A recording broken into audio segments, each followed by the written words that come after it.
Hi guys, AdventurousDrake here, and welcome to Gameplay Shortcuts. Today I'm gonna be looking at Gravity Daze 2, aka Gravity Rush 2 if you live outside of Japan. This is the PlayStation Plus exclusive demo, so you can only download it if you have PlayStation Plus. This is on the PS4 by the way, only. It's a PS4 exclusive game. If you have made a Japanese account, you can actually get this demo, but you have to jump through some hoops and loops to get it, as you know, need to sign up in Japanese. So anyway, that's the version I'm gonna be looking at today, and I've actually played the original one on the PlayStation Vita a long way back. I never finished it somehow. I think I got stuck in one of the battles. I remember that, and then I got distracted by other games and just somehow never went back to it. So that's a bit of a shame, but now I can make up for it, and hopefully I will be able to play this one sooner or later. Now, if you notice one thing, if you buy the Japanese version, well, it's only Japanese. I'm looking here at the menu and trying to find an English language setting, but I couldn't find one. So yeah, ironically, I probably have to import this title, as I don't read enough Japanese. You have to be able to read kanji. So, and since there is no voiceover at all, and it's only text-based, I won't understand anything. And actually the characters themselves, they speak in, as far as I know, a made-up language, so please correct me if I'm wrong on that. So there is no chance to understand anything. But the game is really, really beautiful, and it keeps the same art style, just in a much more detailed way from the PlayStation Vita version. I actually have the remastered version of Gravity Daze on my PlayStation 4. They just released the remastered version. Of course, it's in Japanese, so I could play through it, but I actually want to understand the story again. So once again, I might have to import it, ironically, since I live in Japan. So it's a little weird. Japanese game in Japan, you sort of... no English support, even though they actually have English support for all other countries. So I just wish the Japanese publisher would think about it, that there are only English-speaking people in Japan as well that would love to play these games, and you know, just have an extra translation, as they already have anyway. So.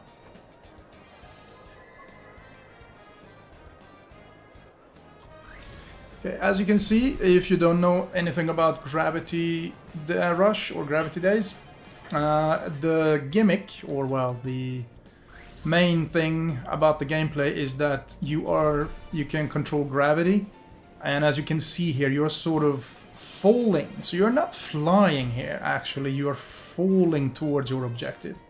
So you press the R1 button, you lift up. Well, you start floating in place, and then you just aim towards where you want to go, and you actually press the R1 button again. In the beginning, I was actually pressing the X button because you can do that, but I realized that pressing the R1 button to do both, just start to levitate and move forward, actually made it much easier and faster. The L1 button, by the way, makes you just fall down to the way the world's gravity really is, and that's what I did just here. So the demo is mostly about learning the controls, how to float and how to do these things, and you'll probably see me screw up a few times here. I haven't played this for ages. It was a long time ago I played it on the PlayStation Vita.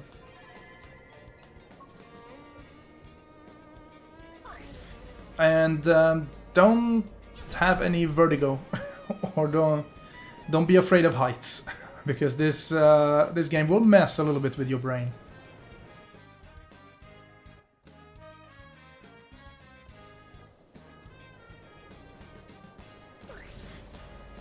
And I must say, comparatively to the Vita version, who only has a 5-inch screen, I'm playing it on my regular big screen TV, which is 46-inch, so yeah, you can definitely feel a little bit more that you're all over the place, upside down and stuff like that.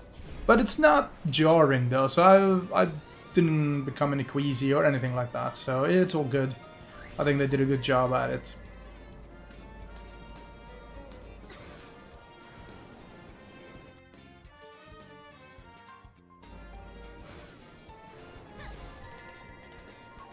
One thing about this demo is that it's very, very hand-holding, so you cannot really, you have to do exactly as they want here in the beginning, or they won't let you, or you can't, yeah, you can't control anything else, and as soon as you run out of bounds, so to speak, you're just being reset. So it's a little bit of this is one of those more annoying tutorials. But once you get through it, you get a little bit more leeway towards the end. So then you can sort of explore a little bit. But yeah, there's not much point in doing that, unfortunately, in the demo. Unless you just want to take in the atmosphere and look around and stuff like that.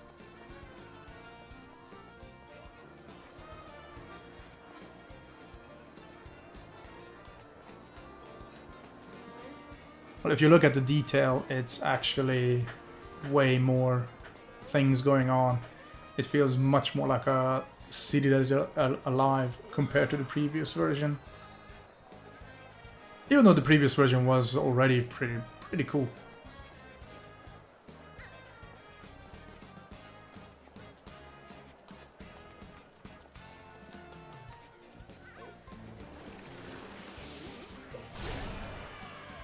Ah, there we go.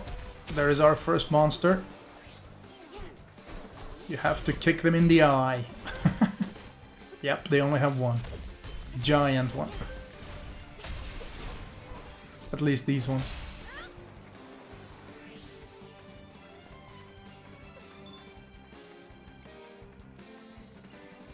Yeah, so even though I cannot read Japanese much or anything, they're actually pretty good at showing you what you need to do.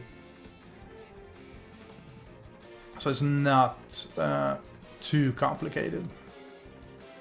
You just won't understand anything of the story, unfortunately.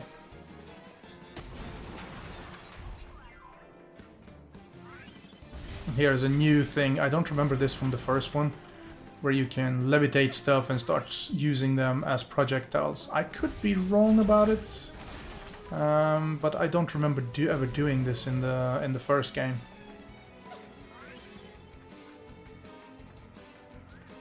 So I realized in the after a short while that actually those I think those blue tiny solid circles just shows how many objects you have left you can throw. So you can throw one object at a time, even though you lift up a lot.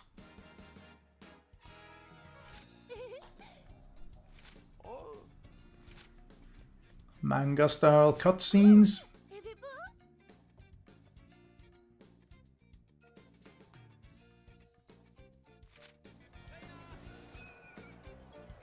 Got some yakitori there. Oops. Bird took it. And off we go into the next tutorial section.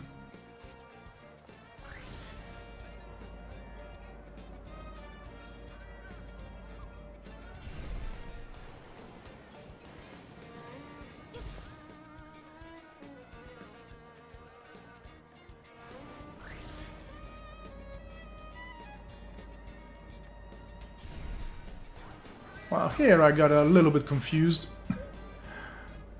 Somehow it says go underneath there, and I just couldn't go. Figure it out somehow. I'll figure it out eventually. But I had to take some detours here. Then it's like, oh, okay, that way all of a sudden. So it was a little weird there. Oh yeah, if you levitate, you actually, if there are people in the vicinity, you actually bring them with you. That's good. In the previous game, you actually used that to help people out, but I don't know. In the demo, there is no use for it to levitate other people.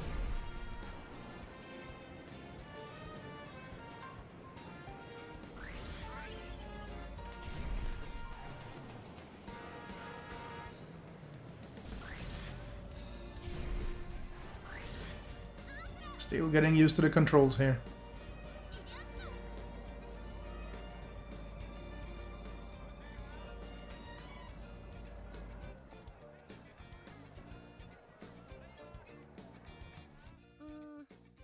Now, if there's one bad thing about, I think bad news for the game, is that it actually comes out December 2nd.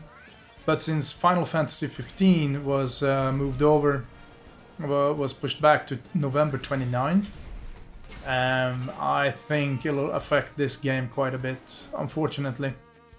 I really like the first game, and I would love to play this, but I think it'll be hard, since Final Fantasy 15, people will just play Final Fantasy 15 first. At least most people, not everyone, of course.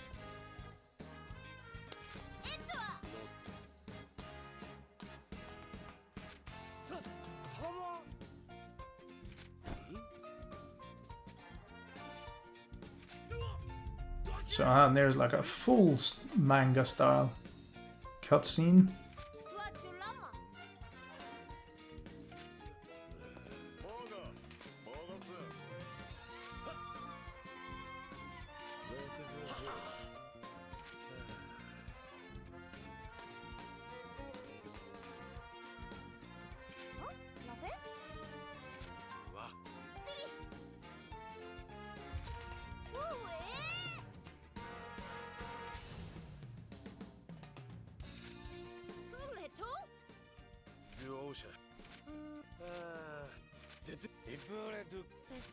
Basically here is about that someone has taken his stuff. At least I think, yeah, and he saw him there. He was counting his boxes. As it turns out, some of them were missing, and then it's like, oh wow, there are my boxes, and there you go. So that was basically a new quest that you got there.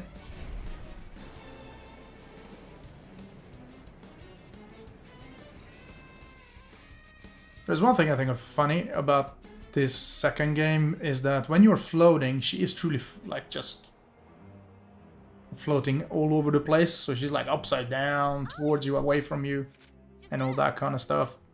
In the first game, I don't remember that she was floating like upside down and towards you. It just looks much more like all over the place. The first one, she sort of felt like more she's in control. Here, it's sort of like, yeah. That's just my personal thing. I don't think it affects the gameplay in any way.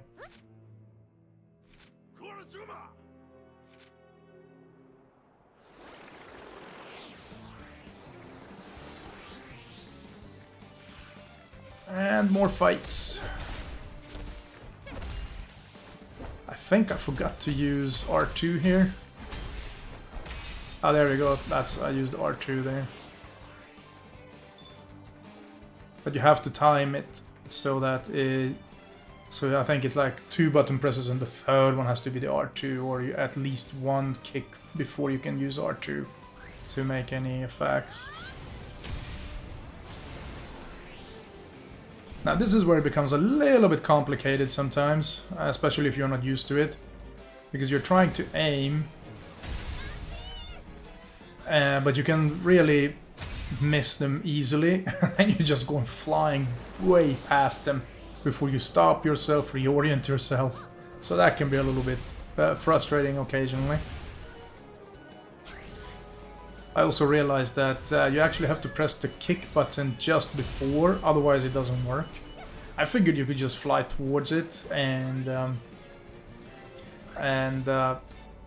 kill them, and the kick would be automatic. That's how I think I remembered from the first one. I could be wrong, but as it turns out, you know, you have to actually time your kicks while you're flying towards them as well. As I was editing, I noticed that I actually should have pressed the triangle button, which is basically her super move, and I missed it somehow. But as you will see shortly, I am going to use that super move in the final boss battle, and I wonder if it was meant to be like that, because it makes the boss kind of trivial to beat.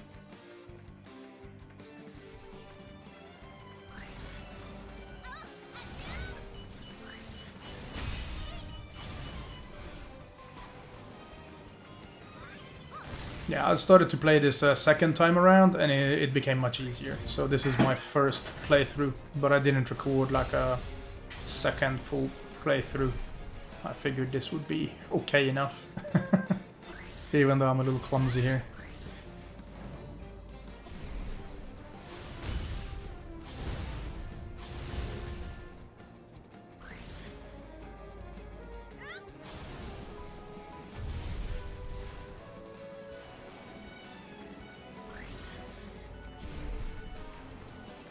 And yeah, and we are starting to be towards the end of the demo here. The demo is actually really short, so just when you start to get a hang of things, then it's like, oh, it's over.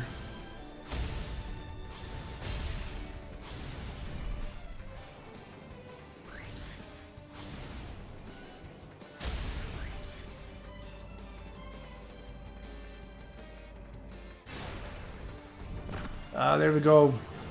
Boss fight time. Or so I thought.